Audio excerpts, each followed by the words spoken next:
And we're back with another episode of the AC Milan Zone podcast. Before I forget, if you're watching this live, do us a massive favor. Follow, subscribe to our channel. If you're watching this on the replay on a website that I cannot mention on this other website, please take a second, drop a like. It really helps us a lot. Subscribe as well. And leave us comments about what you think about our analysis, what you think about the games. We read through all the comments and love interacting with you guys. As always, actually not as always, because he returns after a sickness that took him out. He's back, and I'm very glad he is. Oscar, welcome back. Thank you, thank you. It felt strange watching the stream and obviously asking or being in the chat. It felt strange not being able to discuss Milan with you and seeing you discuss with someone. I almost felt cheated on, but Marco is an incredible. Marco is a very good guest. You guys seem to have a good time. Yes, Marco was great. We will definitely have him back some more next time. You can get to chat with him as well. Um, But let's get into it. We have a lot of topics to cover, a lot of Milan topics to cover. Obviously, the Atalanta game from last night. Obviously, the Roma game coming up very soon. International break, injuries. We have some spicy news around the Serie A and the league that we should get to. But first and foremost, you see the score on the screen. Milan draw to Atalanta 1-1 away from home. And I don't know what you think, but what I think is this is the first game of the season where you felt like this draw, was a little short of a result for Atalanta while we were seemed to be quite happy. We were taking Yeah. away just a point from Bergamo. It's the first game of the season where you feel like if a team deserved it, it wasn't us. Even in the results where we didn't get 3 points so far this season, the loss against Cremonese, the draw against Pisa, the draw against Juve for sure, you felt okay, yeah, but if we won that, no, I wouldn't complain. We deserved it. Yeah. So we move on. This one, not so much. Give us your general thought about the game, and then we can talk about performances. No, I think you're right. We certainly didn't deserve to win this. We probably maybe not even deserve to draw, I guess. Atalanta weren't fantastic either, I thought. They've been drawing left, right, and center. I think they've now drawn more than Juventus almost. Um, They're on a but yeah, record-breaking streak actually since Mancini's Inter oh, with really? with their drawing. Yeah, Is it six or seven in a row in the Serie A or something like that? I mean, yeah. Anyways, it was the first real lackluster performance I think from Milan. Things just weren't going.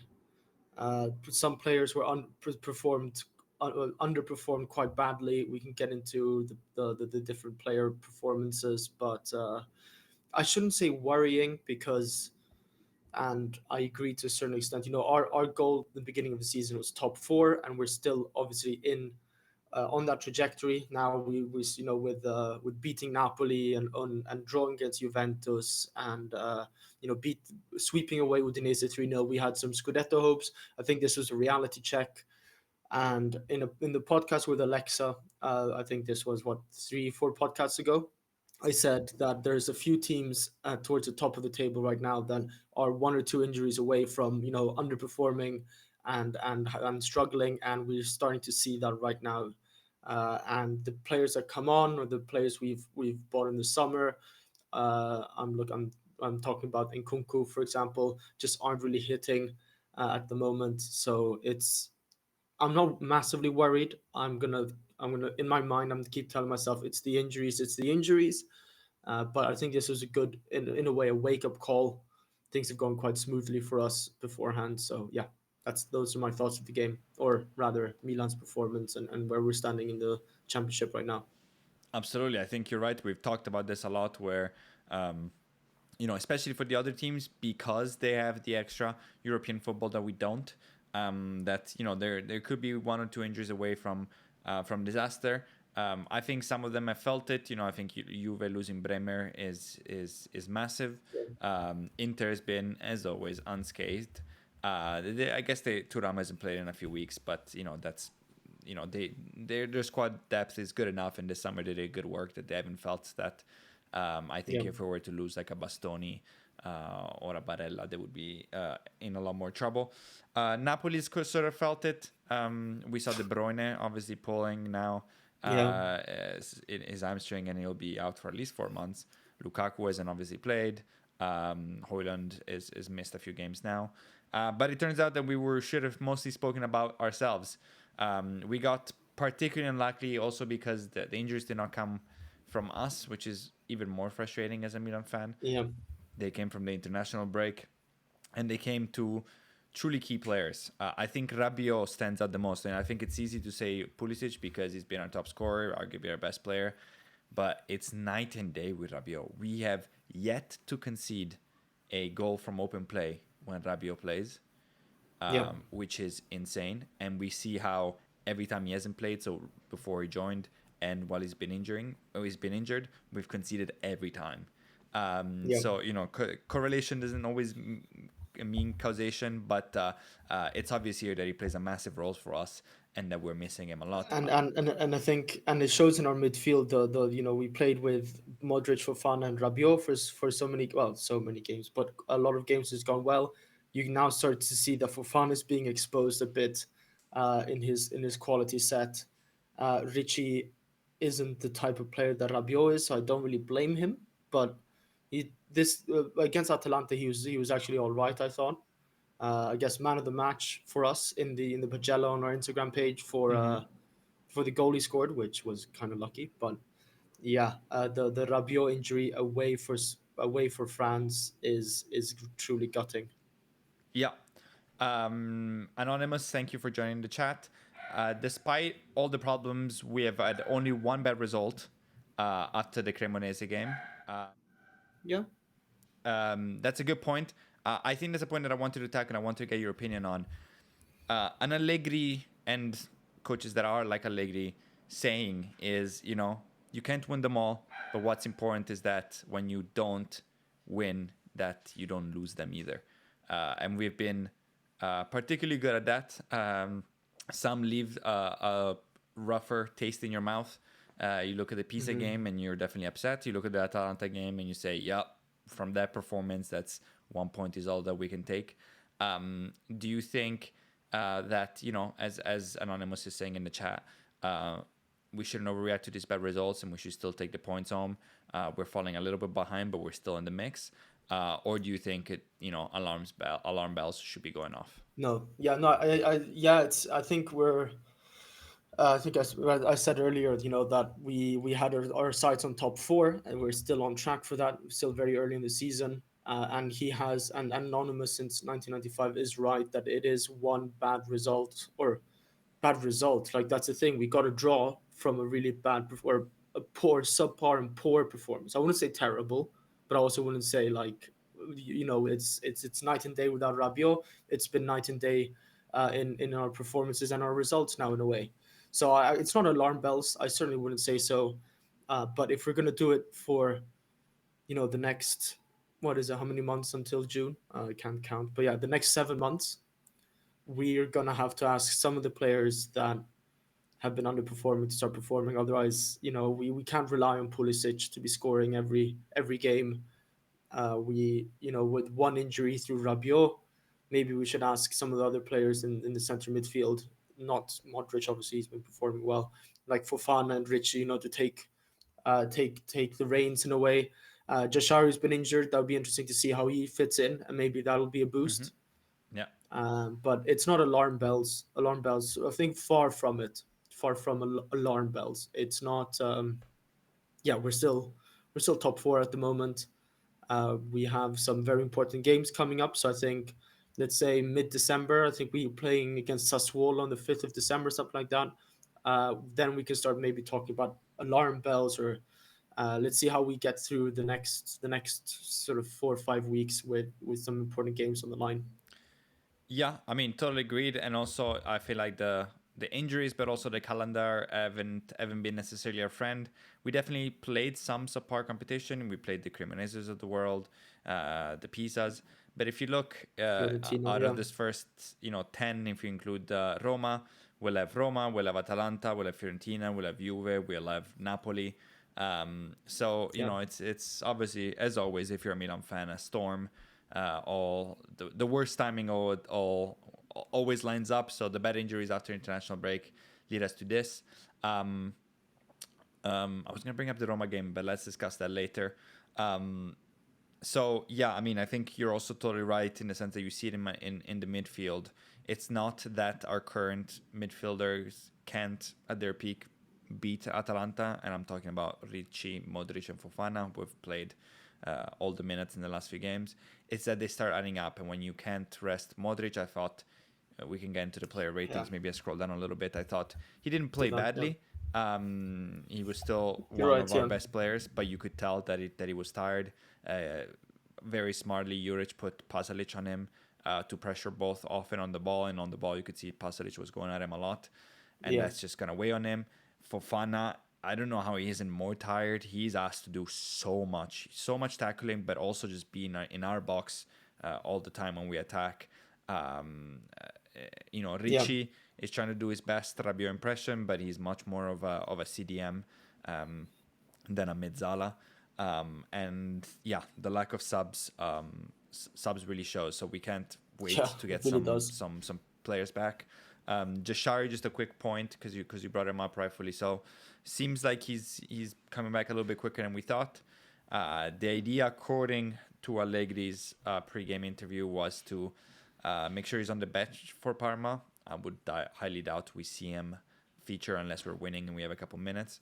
And then Allegri specifically mentioned organizing a friendly during the international break. That way he can come back in training before the last game and then spend really 3 weeks getting back into football because he hasn't played obviously a game for us. And even before that, it was He didn't summer. have a So preseason. yeah, Yeah, yeah. because he was So sort of shot. Yeah, yeah, months without football that need to come back. But with him coming back, hopefully Rabiot also coming back, it really feels like we should survive this couple games. Um, hmm, Parma maybe might be a little bit easier, Roma maybe less so, and then sort of our new season. Hopefully we can still be in the mix by those two games when those two games are over, and then it's almost like a new season should start. But remains to be seen. Let's move on. I put on the ratings. Who did you think showed the best effort? I say effort because no one really yeah. performed that well. And who were you particularly disappointed by? I think. I mean, Mignon made some very crucial saves. I think you can't really blame him for at all for conceding that Lookman bomb that went straight up into the roof of the net. Lookman is back. Of course he scores. Of course he scores his first goal of the season Yeah, against us. It's just scripted. It always feels like that. yeah. And Lookman is a But baller, though. My God, he is, of the course. way Yeah, he, yeah, yeah. I he mean the whole defends the ball, he's so much more little than Santi Jimenez, and he defends the ball so much better. It yeah, feels like he's always yeah. in the right. He always sticks out his big ass. Yeah, yeah. Shelters it. Yeah, so I think Mignon, can't really fault him. He did some, I guess, some half clumsy passes that led to chance. I think there was specifically in the first 20 minutes, sort of like a half clearance Mm-hmm. that went straight to, I think, De Catala or Pasalic. But other than that, I can't really blame him. So I thought he did well. Yeah. Conceded only one goal, made some crucial saves. Yeah, super quickly. I thought it was very telling. You're totally right that even made mistakes with his feet because he was asked to play Yeah, the ball so yeah, much more than usual because we were so yeah. backward facing. And yes, I And saw he's, someone on Twitter saying, "Oh, his first bad goal, blah blah blah," and Magnan is his usual first post woes. And I was like, "Look, we can complain about some saves, but." That's a rocket from 2 meters yeah, away, top right. bins. Yeah, Nothing he can do. Nothing. Sorry, go ahead. I didn't. yeah, and it wasn't even like a terrible angle for. He came he came clean because of.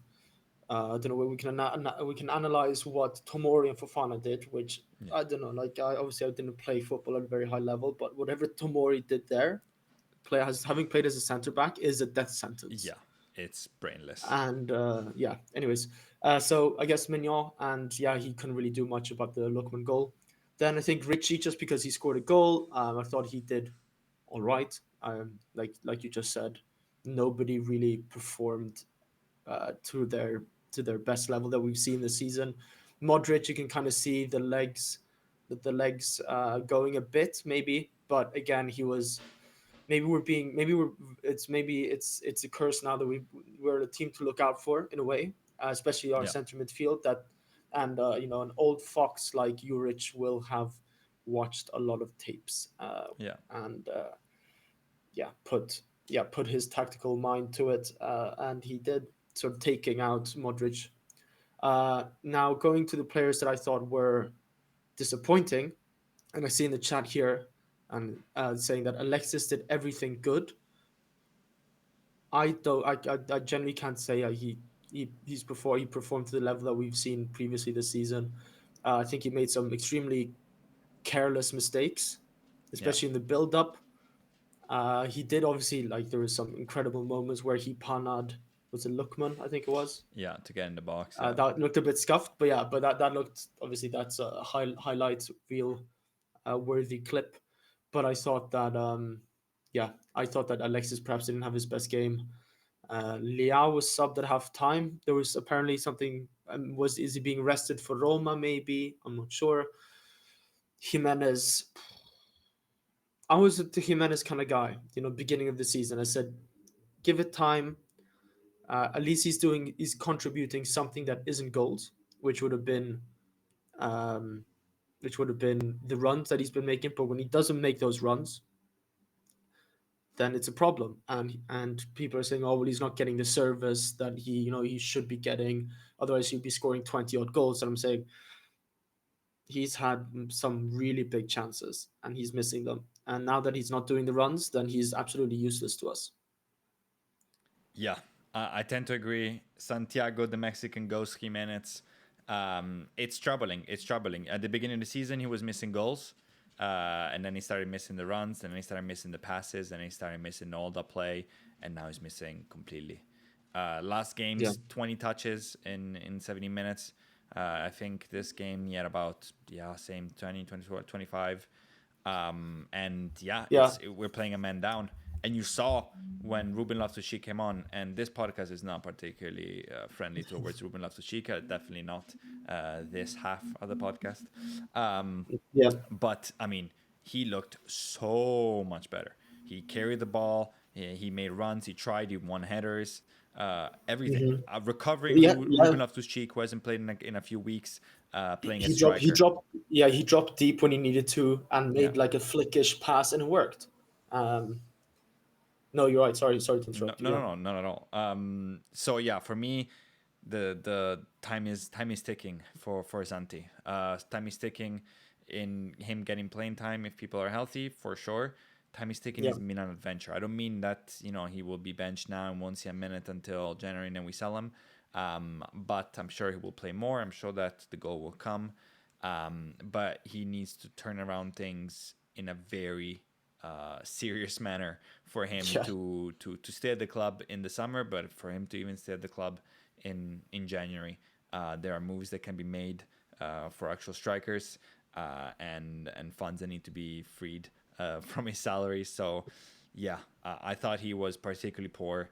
And yeah, just shocking the juxtaposition of seeing, as I said, a recovering out of position Ruben Loftus-Cheek, someone who we constantly complain about, not trying hard enough, come and look like a dominating forward in yeah, comparison to Santi Jimenez.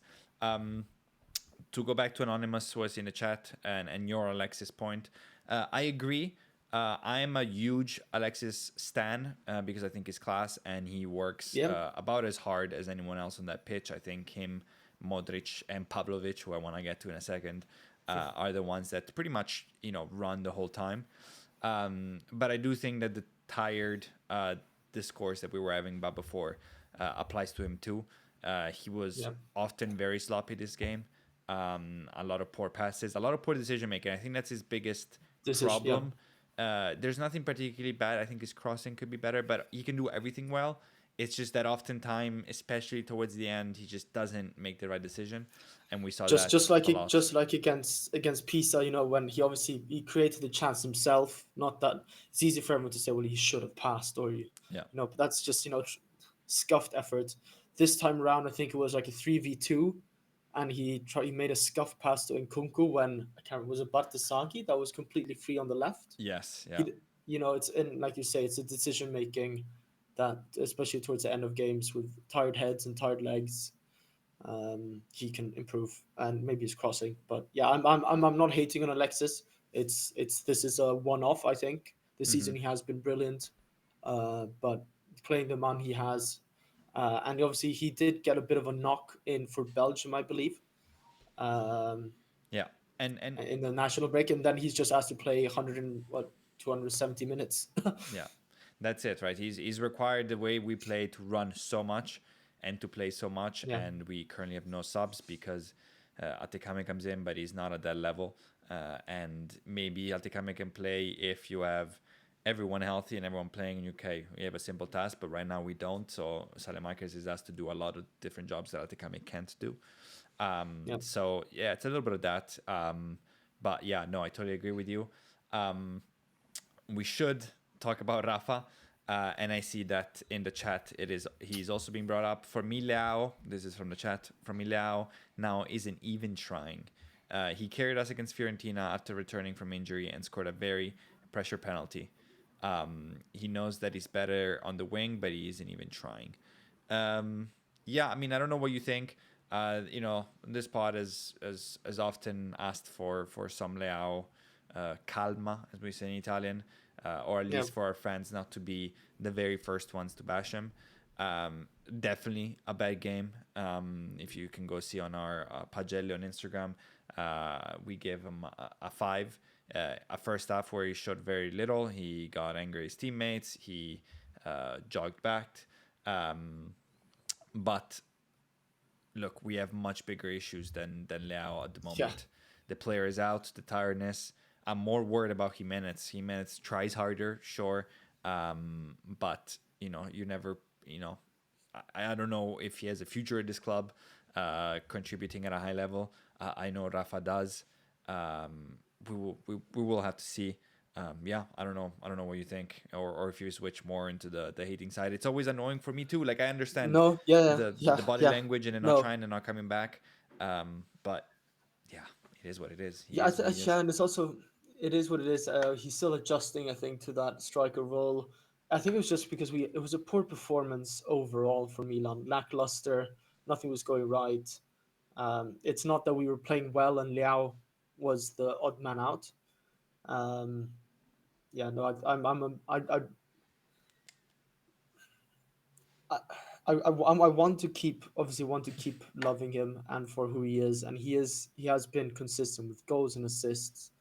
But it is that extra 10-15% that I keep going back to, not just finishing, that he just needs to clean up a bit. I'm not saying that he's bad or he's giving massively poor performances week in, week out because of that, but it's just if he wants to become that, I shouldn't say Milan legend, but if he wants to become, top five Serie A players and on a year in, year out basis, it's the small things like that that maybe needs to be cleaned out of his game. Last season, we saw a bit of drama with Theo Hernandez and Leao, being, I guess, giving bad body language. It didn't give energy to the rest of the team, but yeah, I think it's a one-off. I think it's hard to play with Santi Jimenez when Santi Jimenez isn't doing those runs, and I think that's maybe what Leao is upset about because I'm not saying that Leao has to play with a world class striker in order for him to be world class. Leao does make a lot of chances just purely by himself. He's started sort of playing out of position now, but I think it's frustrating to play with Santi Jimenez, especially when even Santi Jimenez doesn't give his 110%. Yeah, yeah. If Santi Jimenez doesn't bring effort even, then there's really not much left in his game. I Exactly. was listening to a very interesting podcast with Ambrosini, who was talking about the game, and they were talking about how poor Milan's decision making and passing. I think we had in the final third we had a 60% pass accuracy, which is incredibly low. Um, It's and terrible. uh, and he talked about something that I never really thought of, but when he said it, it totally clicked in my mind. He said also, and this is faulting Leao, um, it's the way you do runs. You see Leao, often, he's only half committing to even movements and runs. Once he hit the ball at his feet, then he says, "Okay, now at the ball, now I can do something," and that's a major difference that you can see also compared to Lokman. When I make a run into space, I make a run into space. I commit myself to it. The ball arrived, the ball Yeah. doesn't arrive. But how many times do we see Rafa kind of make a half run, and then the ball goes, and maybe it's a misplaced ball, but it's misplaced because Rafa is kind of jogging, and the ball is placed into space where he should be sprinting and where he should be, but he's Yeah. not, and so then he complains, and it's like, I'll play it forward, or play it on my feet, and yeah, as Ambrosini was reflecting on that, it totally clicked because he's totally right, and yeah, I mean, you see it with Lukman where the way he is so aggressive moving into space, and then Yeah. finding the ball, and that's just something that But maybe, yeah, should be yeah. improved. I mean, as a winger, you should be making those types of run as well. But that's when you're a striker, or playing in a striker role, even if it's sort of a false nine or your number nine, it's even more obvious that those kind of things are being put into the spotlights and being magnified a lot more. Especially Liao, who is our star player on paper. I mean, how many proper stars do we have on our team? It's Pulisic, it's Modric, it's Liao. Those are the ones you think are have the potential or have been or are superstars. Yeah, So everything's always amplified with Liao in the media and social media and whatever. So yeah. uh, yeah, No, totally agreed.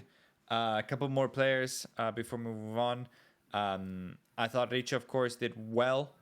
He scores a beautiful volley, which takes the deflection, but still, first time volley off a corner. Great for him to open his Rossonero scoring career.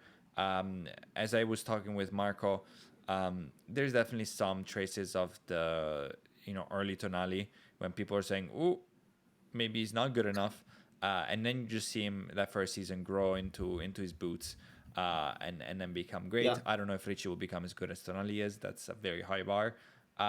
But this game sort of cements in my mind that he will be an important and good player for us, even when everyone is healthy and he's facing less minutes but coming off the bench. He's one that you can trust on smaller games to take over for Modric, who can play different roles in that three-man midfield. Um, so I thought it was a good performance from him. yeah, And then yeah, on the goal. Well, actually, I'll speak about one more good player, and then we can talk about the Atalanta goal. Pavlovic, reborn player from compared to last year. He's yeah. attentive in defense and brings his physicality, and then he keeps going forward. And sometimes can be sloppy, but more often than not, he does well.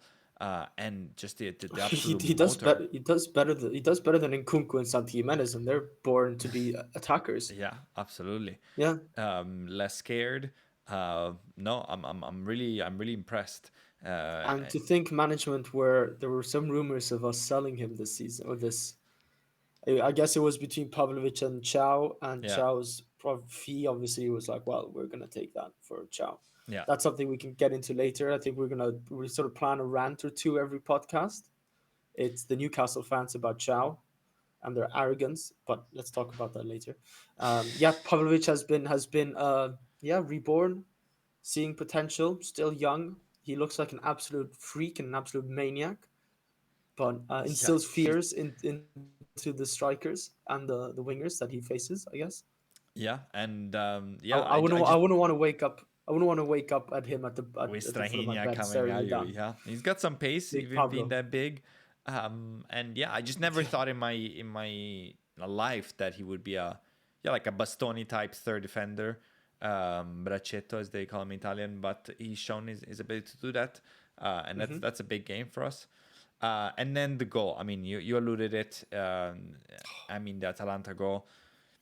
It's Yeah, really two bad mistakes for me. For me, it's Fofana who's caught ball watching. You see, Gabbia kind of point out and say, "Hey, go yeah. close out on Pasalic," because he's just watching him. And that's a rather large mistake. And then I don't know if Tomori jumps out because Gabbia does that hand, but it's absolutely No, yeah, brainless. He's got Lukman right there. Fofana is right there. Why do you need to? It's not. Pasalic wasn't even getting ready to shoot. He just jumps out. He's not that far, so it's not like he makes a play for the ball. Just two no, steps away from Lukman. He's still a couple meters away from Pasalic, so no yeah. problem. Completely It almost mindless. Yeah, cost Yeah, us big time. I think Tomori was ball watching in a way as well, because if you look at the line, obviously in football, your central defender should be keeping that line. And Gabia is a bit of I guess a senator, like a general at the back, where he's Yeah, the one who commands the line. You see Pavlovic being in line with Gabia, especially when you're playing three at the back. You're in the box and you're kind of scrambling because the ball's just kind of been switched to the other side of the yeah, box. Tomori's not holding the line, yeah. which gives Lookman space. And then when Tomori takes the extra, I guess, meter and a half, 2 meters to push up to keep the line, he's kind of trying to play an offside trap. But then Tomori is obviously moving forward. The momentum is forward rather than being able to Turn block, around. Yeah, turn around. Yeah, so the momentum's forward. You get caught out, brainless. And that's the thing. Tomori, apart from his Scudetto season, he's been okay, but he then performances like this and mistakes like this is still happening. They week in, I should say week in week out, but that costs us so dearly. yeah, yeah. It's huge, and he was supposed to be the rested one. He got the game off against Pisa, and it was just really rough. And again, Yep. we could have easily lost this game, probably maybe deserved to. Um, but Atalanta didn't manage to score after that. As we said, Juric did not seem too interested in scoring after that. After all, they played with no real Yeah. striker, no number nine, and they have two pretty good ones in Skamaka and Krstovic on the bench who did not feature. Um, um, Yeah. which were interesting. I want to get back to that because some comments about Atalanta. But yeah, Tomori, real rough. As I said, we're a different team defensively once we have Rabiot. And as I said, people maybe don't notice um, as much, but as no goal conceded in open play with him. We've conceded an open play goal every time without him, so the connection is clear. But yeah, really rough. Um, to talk about this Atalanta point, and then we get to some question on Instagram that our followers. I think we have time for maybe two or three. Yeah. Um, yeah, it's what is your opinion on Juric? Because I have some very different discourse I've read online and heard. There's a lot of people saying he's not doing as bad as we thought, whatever that might mean. Um, Atalanta with Bayern is the only team that has yet to be defeated in Europe. Now, of course, they've yet to be defeated because all they do is draw. So the table is not looking too kind on them. They're eighth. Um, they do have an interesting squad. I don't think their squad is the eighth best squad in the league. I think it's better than that. Um, Mhm. and I think he's kind of treating Atalanta like he would Torino, his best Torino, Yeah. where in a game like yesterday, where in the second half they had the upper hand, they were creating more chances. He brings on Musa, who gets a great chance and doesn't put it away. Not too much of his fault, but you know my point.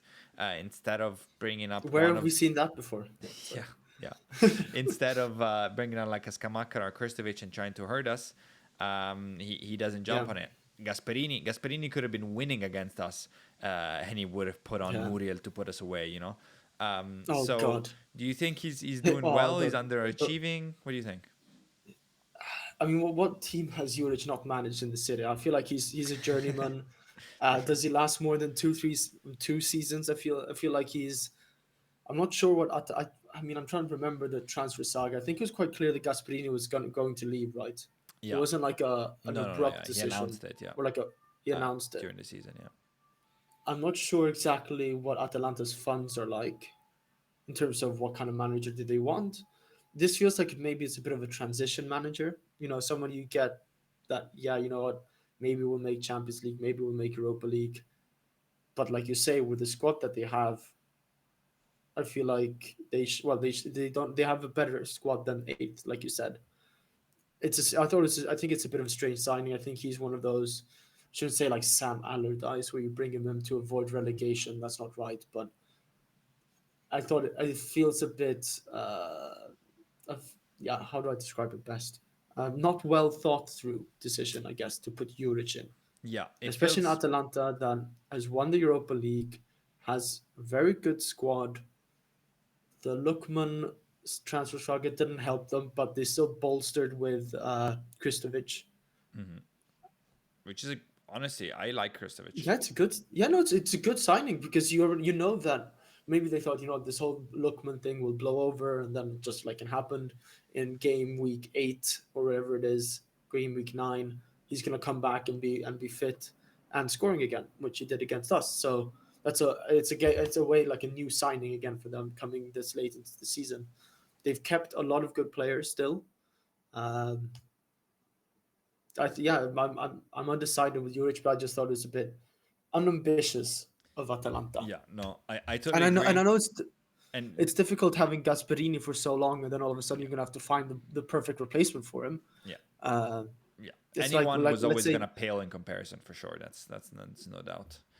yeah, exactly. It's just like let's say Man City all of a sudden Pep Guardiola leaves, well, which is rumored after this season. Who are they gonna go and get? Yeah, And it's a bit obviously with Gasperini, they sort of transformed that club. It's a Gasperini way of playing, Gasperini players. How are you gonna mitigate the fact that you don't have Gasperini anymore? yeah. I do agree that yeah. I mean, he's a Serie A proven manager, I suppose. I just felt like this might send them back to a level Yeah, that is the pre-gasp level. Maybe not quite that bad, but I feel like you're gonna have a season that maybe stays around eighth. I think it's gonna be maybe a little bit better, maybe a little bit worse, but within that buffer. yeah, Lookman didn't live the summer, but he's gonna go. Um, yeah, and then what type of talent do you attract? I think they could lose a couple more players. They're often happy to sell for a good fee. And do you have someone who's as good at developing players as Gasp? That's almost impossible in the world. yeah, So it felt like you might as well risk and go out and get a Thiago Motta like profile, someone who's like, okay, just started, but you put some chips in and you're like, okay, let's see if we can keep it up, because here it seems like you're just waiting for an inevitable step back. So I do think that it's, yeah, yeah, I agreed, unambitious. But yeah, I mean, we'll see. I'm still happy with 1 point from Bergamo. We'll see when we face them again in Milan. But yeah. I now we mean, yeah. must, Sorry, just looking yeah. back at Juric's spells, right? Mm-hmm. He's he's okay. Torino, to be fair, he managed for 3 seasons, Yeah. and he did all right. Yeah. But like it's Hellas Verona 2 seasons, Torino 3 seasons, Roma not even a full season, Southampton was it 1 season or not even. Now Atalanta, it just doesn't. It's not very ambitious, I think. Yeah. Yeah. No. And in Um, Genoa, he came and went. Genoa was a yeah. mess back then. Yeah. So, but yeah, sorry. Yeah, then I think we can wrap up the Atalanta game and Mm-hmm. move on to um, the Roma game, which is already on the weekend. I pray for our poor midfielders. Thankfully, there's at least going to be Ruben Loftus-Cheek on the bench to bring him up. Although, honestly, if our Playing striker instead of Santi. situation, if Leao really is a little bit hurt, then Oh yeah. yeah, or Santi's something, he might play up top. Before the Roma game, actually, let's do a few questions from our Instagram followers. We will start doing this more. I like it. Ask you to submit some questions for the pod. The first one is now on the screen.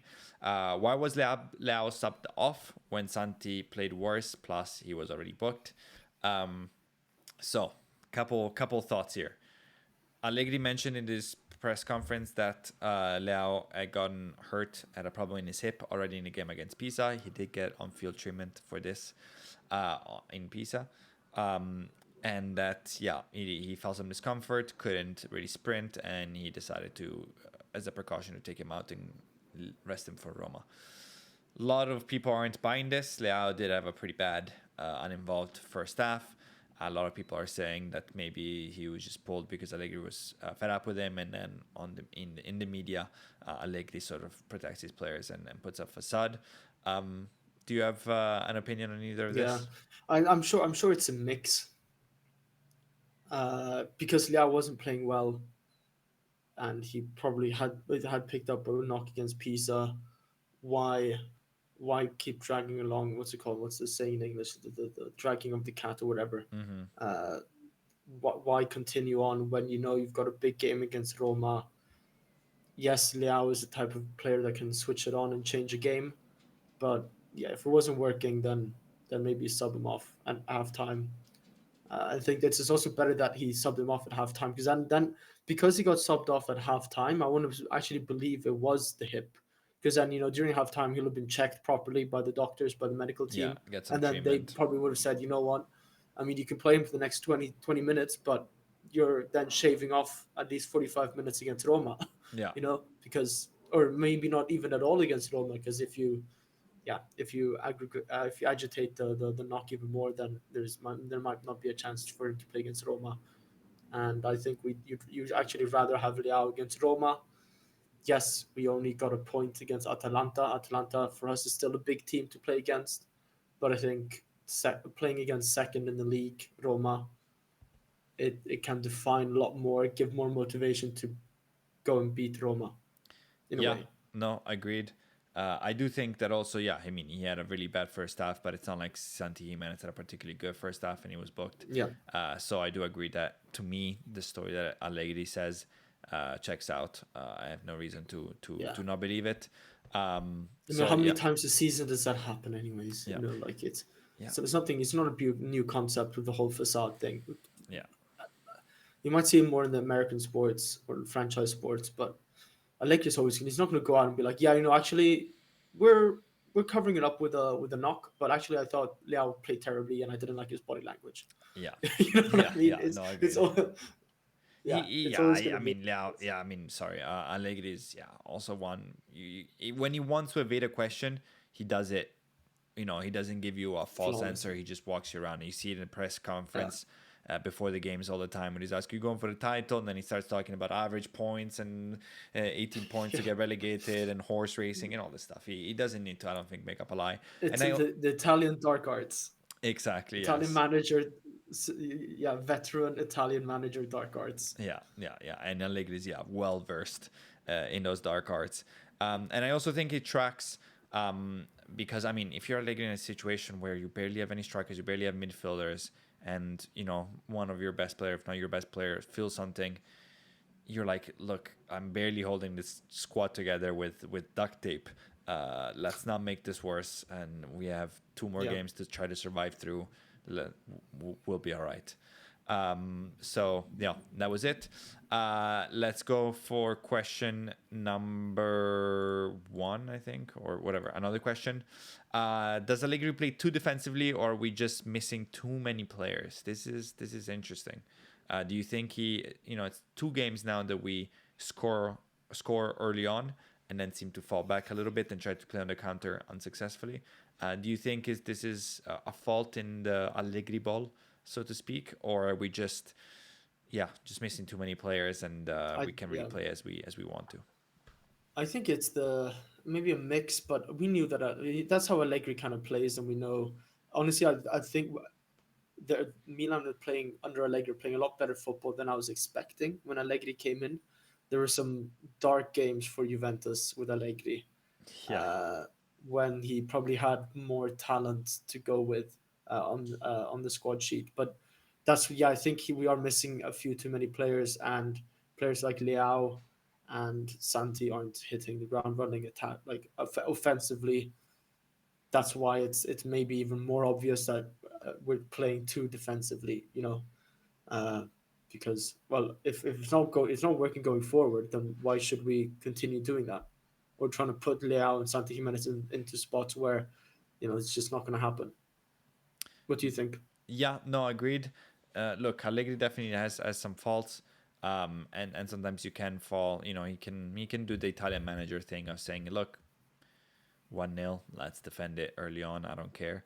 But I think there is a plan that we saw. There's a plan that we saw against Napoli that worked very well. We scored early on. We definitely fell back, sometimes a little too deep, but we could have scored two or three in that first half. Yeah, and we have the Hmm. players to do it. You have healthy Pulisic, you have Leao, you have Nkuku. These are explosive players. So yeah, it's games like this where you're like, okay, now we're trying to defend it a little too deep. It's too bad. We saw parts of it against Pisa as well.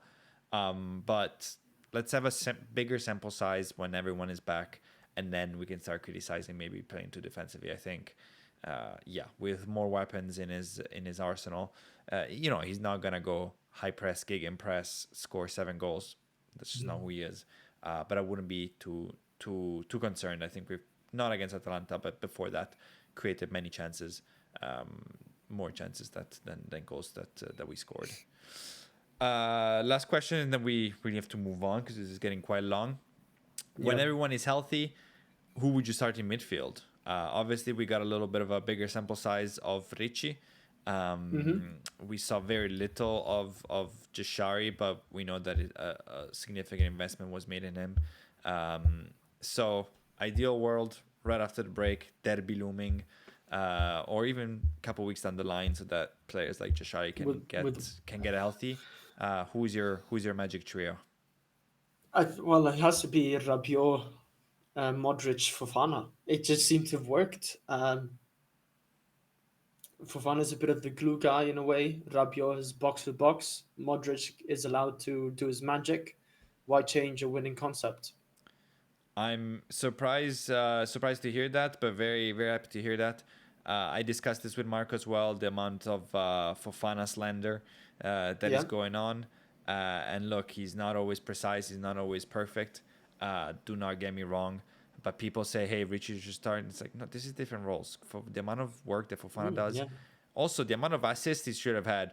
Against Pisa, he had a wonderful back heel Pana assist to Leao that went off the crossbar. And even in this Yeah. game, he created a lot of 1-2s.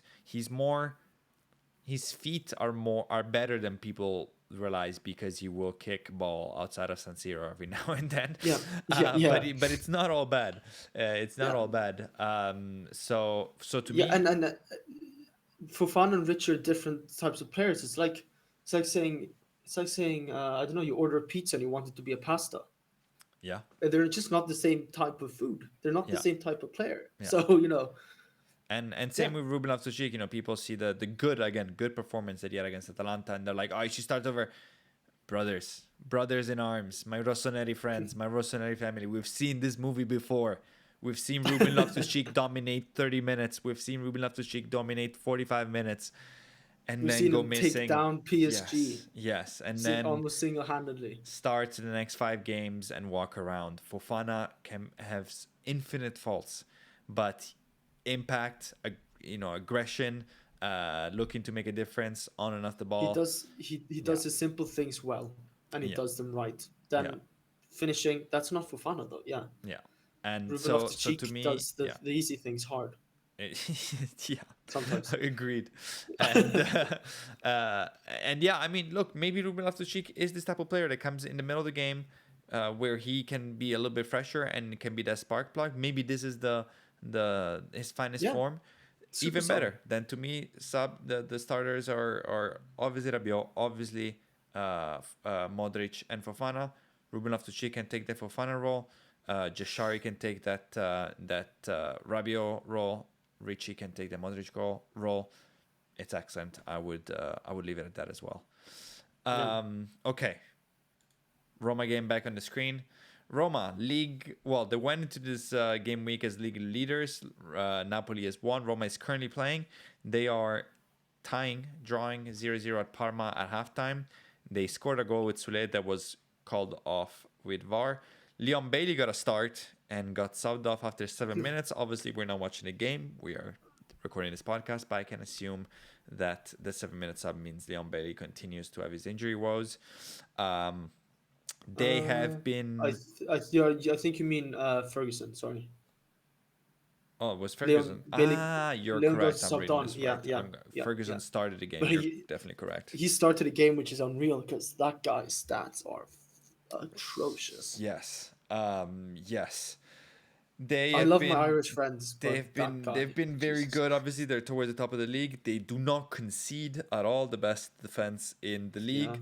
They who don't would play have thought that? particularly good football, particularly Gasperini football. But Gasperini's shown his ability to um, uh, change Take a group himself and of evolved. mediocre, take a group of mediocre players and make them just work together. Yeah, and that's what they've been doing. Beginning of the season, they were getting results when playing very badly and creating very little.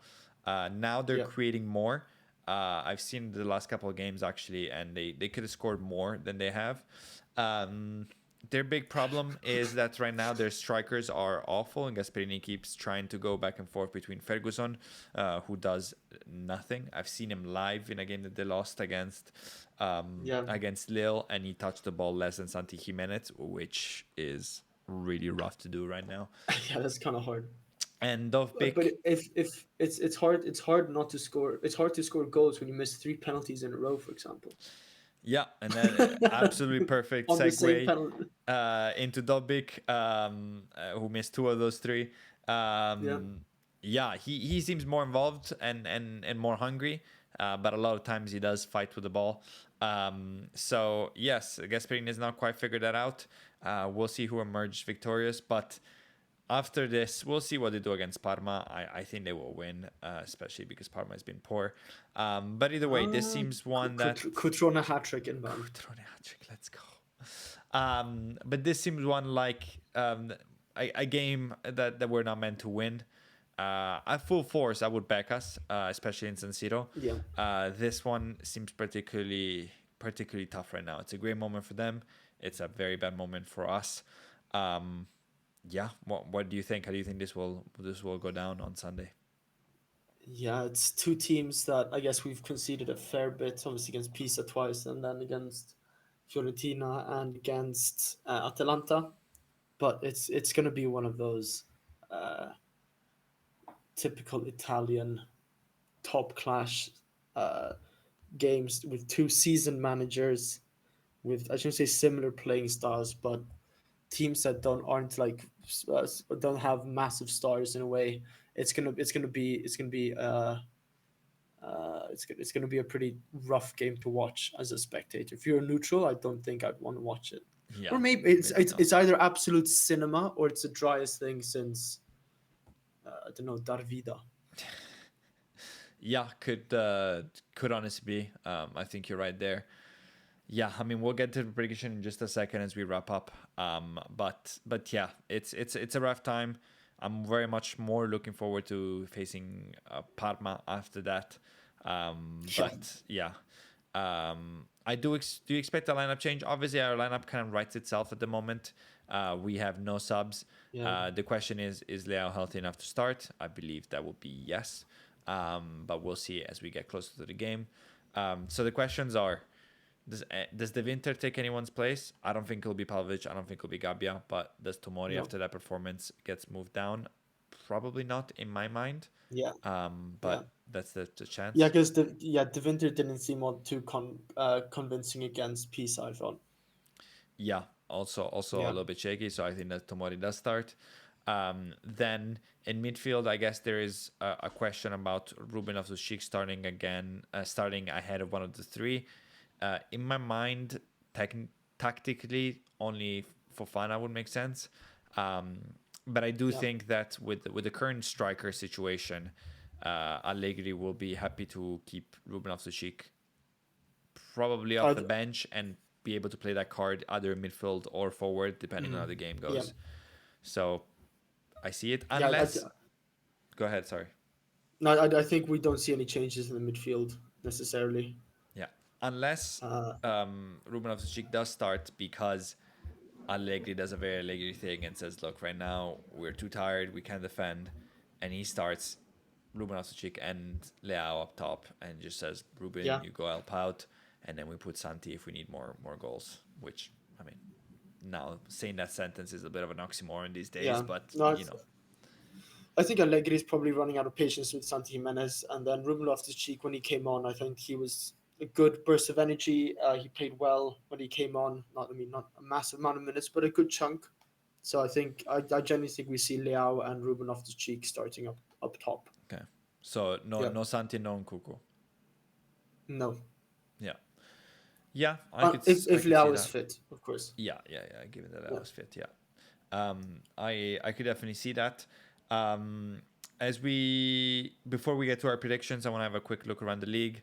Um, obviously, we saw Napoli win a game in which, unfortunately, our star boy Francesco Camarda misses a penalty to tie up the game. But all respect to him, takes a lot to step up as a teenager. Milinkovic-Savic is a great penalty goalkeeper. Yeah. More to come from Kamada. I'm not worried about him in the slightest. We Apparently, saw, he stayed on the bench after the game for about half an hour. They just sat there, yeah, I mean, which I look, think is a good it's thing. I tough. mean, Yeah, it's I don't think it's an attention thing. no, I think it's, I shouldn't say a wake up call, but it was a bit of a high with the under 21s. Before that, he scored his goal, first ever Serie A goal. It's good that he's taking these moments to reflect, but he shouldn't. yeah, He you shouldn't gotta beat learn himself somehow, up about and it. sometimes you gotta smack your face against a couple doors. And yeah, Yeah, he'll just come back stronger. he's, It's fine. We want he's him. This is why he's on 17. loan. Yeah, he's He's 17. 17. He's gonna take things to heart. This is why he's on loan, so I that he can make those mistakes at Lecce and not at Milan. Yeah. When I was 17, I was deciding on whether I should sleep over at your house or just stay at home and play Xbox. Do you know what I mean? Yeah, Like that was the decisions I was making. Not what corner am I gonna score a penalty in the Serie A against Napoli, the yeah. I mean, at previous year's 17, I took winners. those FIFA losses to heart, and I'd sit on my bed like Kamada did on the bench and be like, "Oh, I gotta change something up." So I can't Yeah, imagine in actual Serie A what yeah. that's like. We did I see was the big news, of course, of Serie A. Tudor fired. Um, yeah, we saw this coming. Not we, but the general we, the world. yeah. He was left pretty much alone. He was also, from his words, you could tell that it was coming. Juve is also currently playing at halftime. It's 1-1 against Udinese. Vlahovic scored a penalty within 5 minutes, and then had a goal called back from VAR, and then Zaniolo in the last minute of the game of the first half tied it up. They have secured since Spalletti, who will be on the bench from the next game. What do you think of this switch up of manager, the first one in the league? Yeah. I forgot to mention that. Obviously, Spalletti wasn't available during summer for Atalanta because he was obviously with Italy. Right? Yeah, he was still with Italy. Over summer? He would have been. I don't think he was. Was he not? I don't think he Hmm. was, but continue. I'll look it up to No. be sure. Yeah, I thought it was, but yeah, that would have been made more sense to have signed a Spalletti, but Spalletti, I shouldn't say is only there for the big bucks, but Spalletti is a seasoned pro, tons of years of experience. It's going to cost you a fair bit, I think. Uh, so I think it's obviously it's not great to having to get a manager in the very end of October already after kicking out somebody you sort of made the same mistake twice by not going out and getting a really seasoned and experienced manager in the first place, kicking out a former, I guess, legend or former player in the sense of Tudor, that leaves a bad taste in everyone's mouth. I think the fans even Yeah, said "Uno di noi" in yeah, their banner outside because they're getting sick and tired of management. I think it's a yeah, we'll see. I think it's a good signing. I mean, Spalletti's won the league. It's in Serie, like he's won the yeah, Serie A. He's got decades of experience as a manager. I think he could shape up things well. We've discussed this. Spalletti as a national team manager, where you don't work with the players week in week out. You have a player like Calafiore coming in from the way Arsenal play, to having Saniolo on the bench who plays for Udinese, type of situation. yeah, It's so mixed. I think it's going to be better for Juventus with Spalletti. Spalletti's going to have a good chunk of the season. It's not like massive panic stations because you're still doing. I mean, not great, but what are they? Eighth, but only like three. What is it? 3 points out of Champions League. Two yeah. They're points out of still in the Champions mix. League as Yeah. a stand. Yeah, so it's a good time of the season. I think for them to have done that decision. Juve. Hmm. Sad that it came to it, but yeah, sorry. It'll be. I think Spalletti will do well. Yeah, he was let go from Italy the 10th of June, so I guess in Okay. summer. Yeah. Um, but yeah, I mean, I think it's very interesting. Apparently, if I have my sources correct, um, Juve said, "Look, we give you a contract until the end of the season, with a clause option for renewal depending on if you make Champions League or not," which Yeah. is dangerous because it feels like it's like what Juric got, coming in. You give when you find a smaller manager, you're like, look, probably gonna replace you. So this happens, You're and you're not a placeholder. exactly not a name like Spalletti, and he seemed very happy to accept that and say, yeah, I have to prove it on the field, which is, if you're a Juve fan, I think is what you want to hear. Yeah, I mean, I'm a lot more scared of Juve today than I am 2 days ago. Yeah. They do still have a solid squad, and now a solid manager that comes in, definitely better than Tudor, someone who belongs at this level. Let's continue to see if they struggle, and their internal drama hopefully continues, the Vlahovic situation and so on. But yeah, I'm more scared of Juve today than I am a couple days ago. Um, been going for long enough. I think it's almost prediction time. Any other topics Yes. left before we go to predictions that you can think of or that you want to talk about? We'll see. Maybe during the international break, I'll go on my Newcastle and Premier League fan rant. I'm gonna Ooh, keep that in my yes, back pocket. yes, yes, I'm sick yes. and tired of these Newcastle fans. Who the fuck do they think they are? Agreed. I It's also love on just Twitter. I feel like they're trying to goat Milan fans into discussion, but nobody cares. They're like, nobody cares. I'm you're like sort of 12th. happy for it's you're so sort of happy for them. I'm happy for Chow. Like it was Yeah, like 40 million for us was a lot yeah. considering we almost sold him We for like Chao. 25. Chao was not a bad. We never said he was a But bad it just player. didn't fit. He doesn't fit Italian Yeah, football. He fits Premier yeah. League football We well. bought him from And then very you look at the little. compilations of like how well he does on the ball. It's like that's a 10-meter pass. If Yeah, your centre back can't do that, then he shouldn't be playing football. yeah. Sorry. With a lot of space that a Premier Yeah, League gives you that Serie A doesn't. We you like need to be Chao. like Chao was always good. physical though. Yeah, We were happy to keep him, but we bought him from very little. 40 million came by. He was worth slightly less than that. We bought someone who is at the same level and Sarah proven for 20. The Plus Valenza is all that we care about. We yeah. don't, unlike the Premier League fans, we don't have infinite money to throw around. So made sense for our finances. But yes, We can't go sell our women's team like Chelsea did. We can't go selling hotels either. yeah, or have 37,000 players that we loan out, or have 159 charges pending because of oil Yeah, money. no multi club ownership. We Yeah, can't just give away Ben Chilwell, who brings up the average age of that Strasbourg team by like 5 years, yeah, just him alone. yeah. So Yeah, yeah, it was just business. Chow was good. Was not worth 40 million. Um, yeah. that's all. And All if right. it wasn't for them, and if it wasn't for the money, you just know that Tonali would be turning back to Milan Yeah, ASAP. absolutely. I I'm mean, sure he doesn't mind it, but yeah, and they minds keep trying to Newcastle. goading But us you need with, to know. oh, you miss Milan, wish they had Chow. No, I wish I had Tonali. I miss Tonali. Tonali wishes he was playing in Milan. Uh, but that's not a secret. I missed Tonali the second hour after I saw the tweet that we decided to sell him for some reason. Always a Milan legend. Christ. Yeah. Anyways, Um, yeah. Prediction. I'm gonna prediction, yeah. go with Roma. I'm gonna go straight into it. Go No for it. talk. It's gonna be just 1-0. Going raw. 1-0 Roma? No, 1-0 Milan. Sorry. Ah, one. Okay, proper 1-0. Yeah, sorry. 1-0 Milan. Okay, scores. Telemakers Score.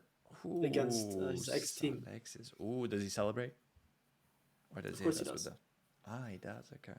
Actually, no, true. He would do that. He would be typical, not just not celebrating, but make a big deal out of it Make as a well. big deal Like about not celebrating. Yeah, yeah, yeah. Someone who is a good guy, but wants you to know that he's a good guy. yeah. Yes. Unfortunately, I will have to break the spell. First time this season, someone on this podcast predicts a non-Milan win. Oh, Been you're going a back and Milan forth. fan? It's been weighing me all day. I don't think we're gonna get this win. Do I predict a loss or do I predict a draw? I think it's gonna be 1-1. I think it's gonna be 1-1. Yeah, fair. I think it's so tough to pick for Roma because I think Dybala loves to score against us. Will he get to actually play 90 minutes? I don't know. We'll see if he makes it out of this game, this Parma game. And then I think Rafael will score simply because the hate. Whenever the hate is the highest, he always tends to remind them. He remind them with 3 goals in 2 games, and then this poor game, and the hate keeps pouring on from his own fans. So, Sami Rafael goal, but not a win. A Sorry, 1-1. sorry, sorry. I 1-1. It's a 1-1. Okay, Yeah, cool. 1-1. 1-1, 1-1. Goal scorer? We won't go too negative. I do think it's gonna be Leao and Dybala. Yeah, yeah. Okay. Dybala, Um, yeah, we'll see. I was gonna one pick of a the most striker, overrated but players of all time? Question mark. I'm a fan, so I can't. Nah, yeah, he's a silky footballer, but everyone holds him to be like this, generational player. And I just don't think he was a generational player. Yeah, I mean, look, He was very good. He was incredibly world I class. I'll think he was a give generational absolutely talent. Generational player, talent. you Yeah, have to yeah, play enough to be that, and he just hasn't. Right? He's just been out yeah. all I the time.